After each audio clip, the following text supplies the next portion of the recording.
Je suis ravi d'être avec vous. J'ai aimé lire dans votre dernier livre, Devenir superconscient, l'un des chapitres qui parlait d'une respiration, qui nous dit comment activer la glande pinéale.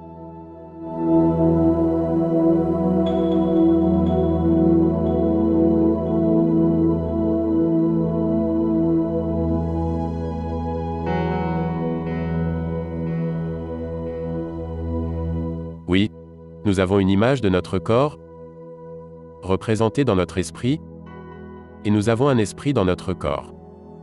Et nous ne pouvons pas vraiment séparer les deux.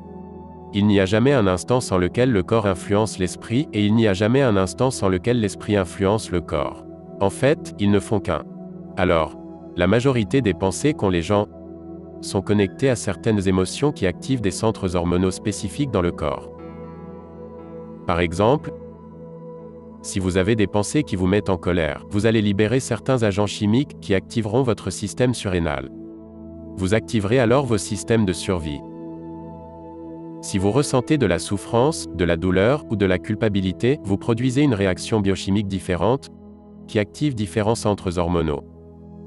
Donc, la plupart des pensées et des émotions que ressentent les gens consomment énormément d'énergie et la redirigent dans les 3 premiers centres d'énergie du corps. Les gens appellent cela des chakras, mais les 3 premiers centres d'énergie sont reliés à la survie. Ils sont dédiés à la procréation et à la consommation. Combattre ou fuir est la façon dont la plupart des gens ont survécu la majorité de leur vie. En d'autres mots, en mode survie, ce n'est pas le bon moment pour ouvrir votre cœur. Seulement peu de gens font l'effort d'ouvrir leur cœur. Et la plupart de leurs pensées et de leurs émotions activent les centres du bas. La majorité de l'énergie du corps est stockée par ces 3 premiers centres énergétiques. Alors, 95% de cette énergie stockée dans le corps doit être libérée et redirigée vers le cerveau. Nous faisons donc cette respiration, de façon à détacher l'esprit du corps ou de faire remonter l'énergie. Les yogis devraient aimer cette respiration, car ils ont énormément de contrôle conscient sur chaque muscle de leur corps. Cette respiration consiste à contracter des muscles spécifiques. Les muscles du périnée, ceux que l'on utilise pour éliminer. Les muscles du bas de notre abdomen, quand on inhale par le nez, et que l'on contracte ces muscles. En faisant cela, nous redirigeons l'énergie des centres du bas vers le haut, au cerveau. Quand nous inhalons normalement, et quand nous prenons une inspiration, les sutures de votre crâne s'ouvrent légèrement.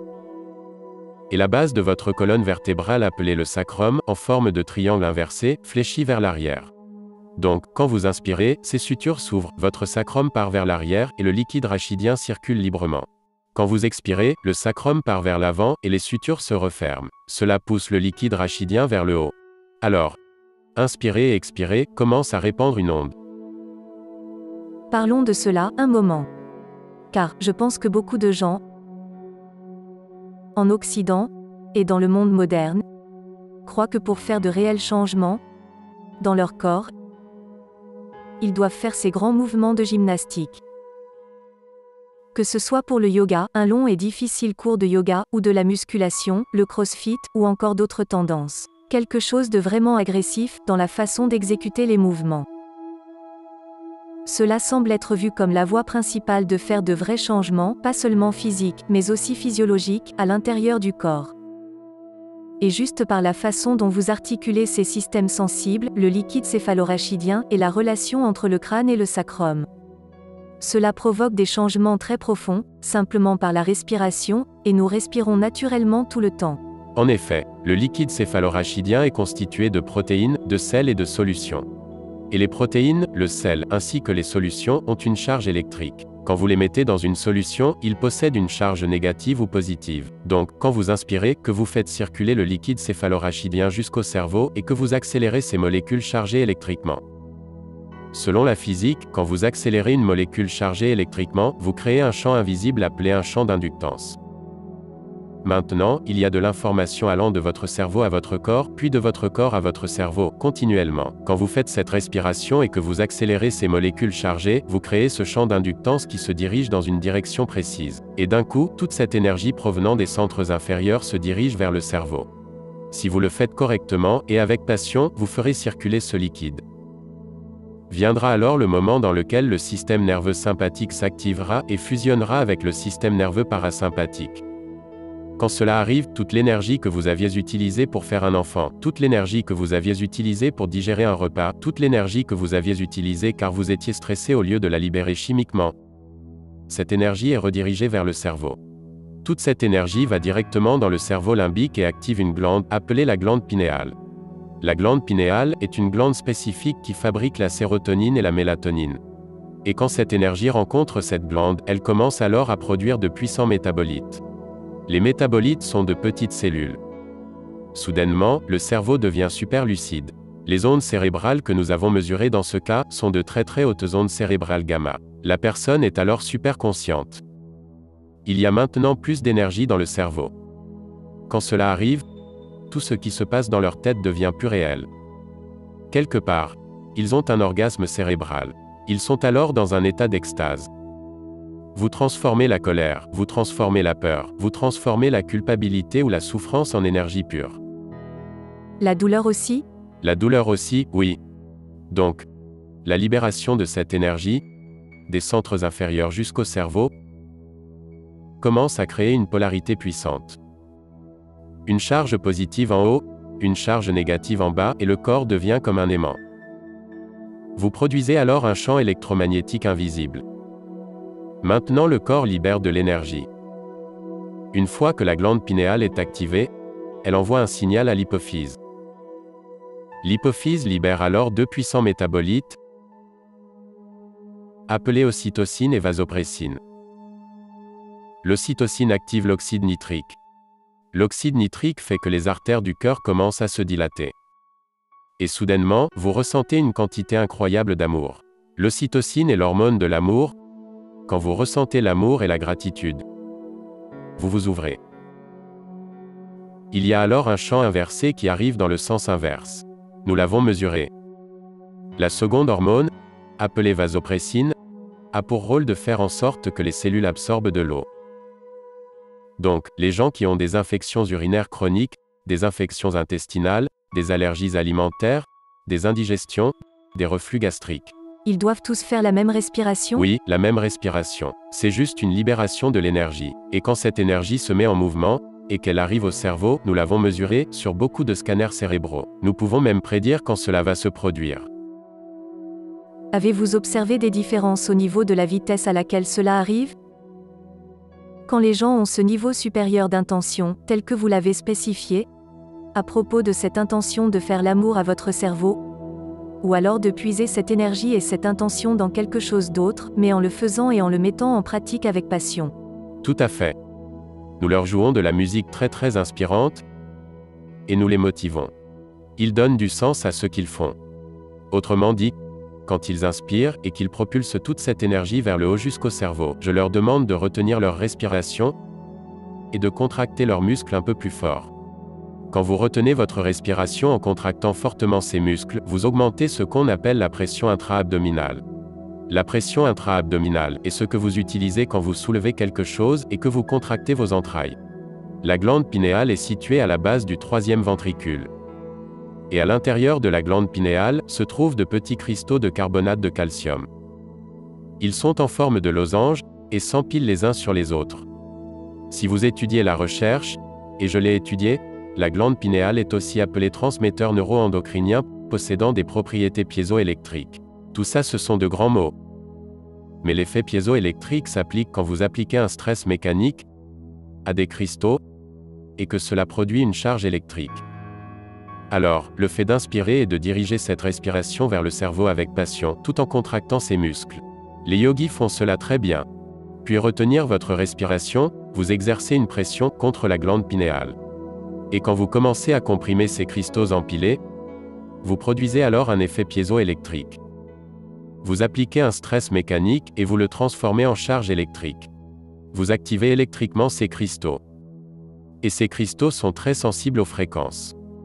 Donc, quand ils sont activés électriquement, la glande pinéale devient comme une antenne radio.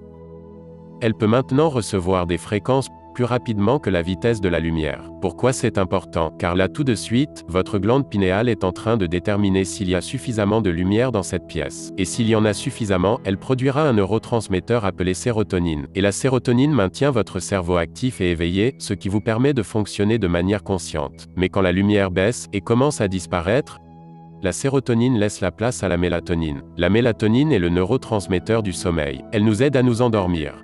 La sérotonine et la mélatonine sont directement reliées à la longueur d'onde du spectre visible de la lumière. Nous avons un certain rythme et produisons certaines hormones lors de la journée, basées sur notre environnement. Mais quand la glande pinéale est activée électriquement, elle commence à produire un champ électromagnétique.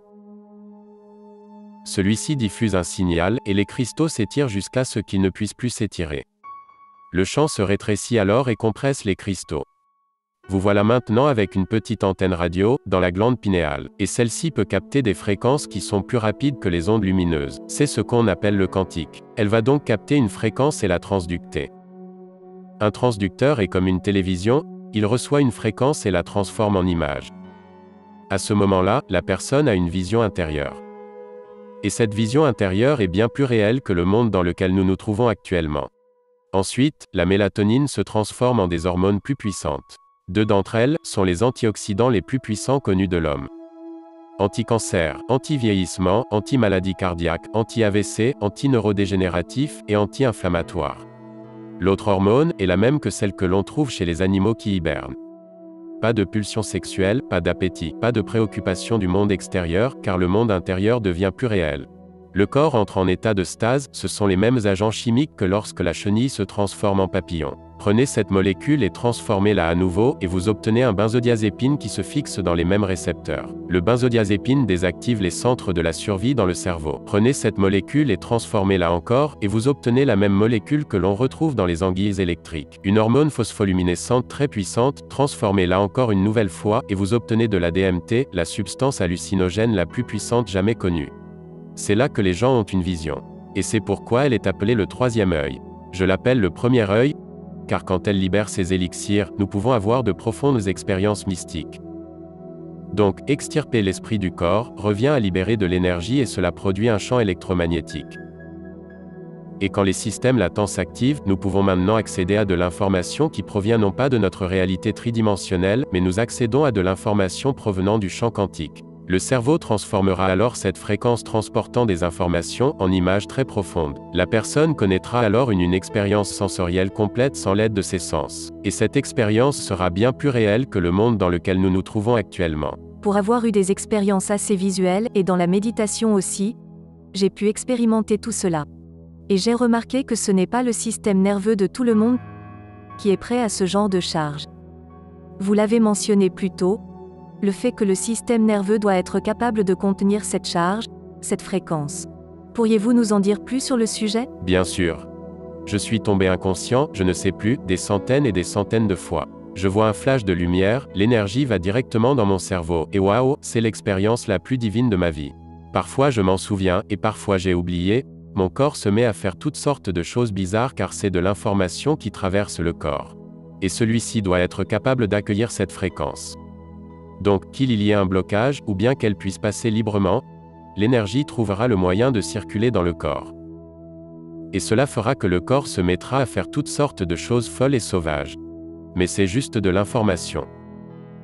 Nous avons vraiment deux choix quand cela arrive, je parle de ma propre expérience. Quand quelque chose d'inhabituel arrive, les gens disent toujours « Oh, je veux voir l'inconnu, le mystique ». Mais quand l'inconnu arrive vraiment, beaucoup de gens ne sont pas prêts pour cela car ça les effraie. Dans nos scanners cérébraux, nous avons pu le voir. Une personne qui a peur passera de cet état calme à une fréquence cérébrale, bêta élevée, l'état de stress. Et ils se déconnecteront. Ils reviendront dans leur corps et ils quitteront l'expérience. Ceux qui se détendent et qui s'abandonnent totalement, et plus vous vous détendez et vous vous abandonnez, à moins que vous ne résistiez, moins il y a de résistance, et moins il y a de conditions physiologiques. Alors, quand cela arrive, nous devons nous y abandonner totalement, sans lutter. Ça semble facile à faire, mais ça ne l'est pas. Très souvent c'est plus difficile qu'on ne le pense, car c'est une fréquence très puissante. Et le ressenti que vous avez, C'est une énorme quantité d'amour, si vous pouvez vous y abandonner totalement. Ce n'est pas chimique, c'est électrique. Vous pouvez le sentir dans chacune des cellules de votre corps. Le résultat de cela, qu'on a pu observer, c'est une amélioration biologique. Nous avons vu des gens avec de l'eczéma, des tumeurs, la maladie de Parkinson, des rhumatoïdes, de l'arthrite, le syndrome de Hashimoto, guérir totalement juste après une amélioration biologique. Chaque maladie baisse votre fréquence et envoie un message incohérent. Donc, quand ce système latent s'active et que ces macrotubules commencent à vibrer, vous ressentez un grand niveau de cohérence. Vous vous sentez connecté, il y a quelque chose d'amélioré qui fait que vous voudrez renouveler l'expérience. Et la prochaine fois que vous ferez cette respiration, vous y mettrez plus d'intention, plus de passion. Vous propulsez littéralement toute cette énergie dans le cerveau. Le scanner cérébral d'une femme dépassait l'entendement. Elle a dit, une autre expérience comme celle-ci et je n'aurai plus besoin de mari. Elle avait tellement d'énergie dans le cerveau, c'était la totale illumination. Donc, quand les gens font cela, leur corps peut changer radicalement. Vraiment cool. Alors, pourriez-vous nous expliquer cette respiration? Ou peut-être, une version abrégée de celle-ci? Pourriez-vous nous laisser un conseil ou deux à propos de cette respiration? Pour que les gens l'essayent eux-mêmes et le fassent chez eux? Bien sûr. Si vous pouviez utiliser et contracter les mêmes muscles, là tout de suite, que vous utilisez pour éliminer, devant et derrière. Vous relevez ces muscles, vous relevez votre plancher pelvien, le périnée. Ce sont ces muscles que vous utiliserez pour contracter l'énergie reliée au premier centre. Si vous pouvez rentrer le bas de votre ventre et faire que votre nombril touche quasiment votre colonne vertébrale, vous contracterez alors le deuxième centre.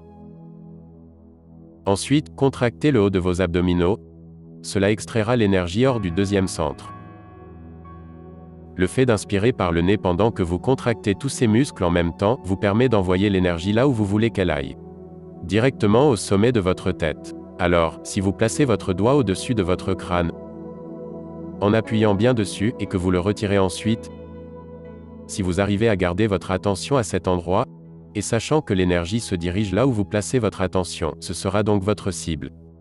Maintenant, vous fermez les yeux, et vous inspirez au même rythme et en même temps que vous contractez vos muscles du bas. Cela en gardant l'intention d'extirper votre esprit de votre corps, et de libérer votre énergie, et de la rediriger vers votre cerveau.